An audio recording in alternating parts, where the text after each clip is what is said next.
জাতীয় চলচ্চিত্র পুরস্কারপ্রাপ্ত ঢালিউড অভিনেত্রী তমা মির্জা তার ছোট ভাই তুর্য মির্জাকে নিজের সন্তানের মতো বলে মনে করেন। সম্প্রতি একটি টেলিভিশনের সেলিব্রিটি টক শো অনুষ্ঠানে এসে এমন আবেগঘন মন্তব্য করেন তিনি। তমা মির্জা পর্দার গ্ল্যামার ও অভিনয়ের বাইরে ব্যক্তিজীবনে কতটা পারিবারিক তার প্রমাণ মিলল সেই অনুষ্ঠানে।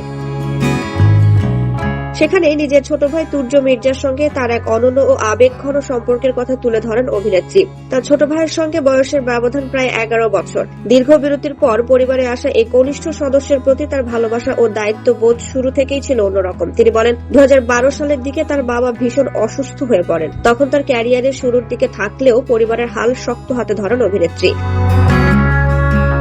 2013 সালে বাবাকে কর্মজীবন থেকে অবসর নিতে বলেন এবং তখন থেকেই পরিবারের সব দায়িত্ব নিজের কাঁধে তুলে নেন তিনি। তমা মির্জা বলেন, তুর্যর কাছে আমি ঠিক আম্মুর পরের জায়গাটাতেই আছি। আমি ওর যেমন ভালো বন্ধু ঠিক তেমনি অভিভাবকও। আমি যখন কোনো রিলস বানাই বা ছবি তুলি আগে ওকে দেখাই যে সব ঠিক আছে কিনা। তিনি আরো বলেন, ও আবার গান গাইতে খুব পছন্দ করে। ও যখন গান করে তখন আমাকেও শোনায়। কখনো কখনো ওকে আমার নিজের সন্তানের মতো মনে হয় বলেও জানান অভিনেত্রী। তিনি বলেন, ও বড় কোনো ভুল করলেও আমি শাসন করতে পারি না। তখন আম্মুকে বলি তুমি বকা দাও, কিন্তু আম্মু বলে ও তোমাকেই ভয় পায়, তুমিই বলো। আর আমি কিছুতে ওকে বকা দিতে পারি না বলে জানান তমা মির্জা।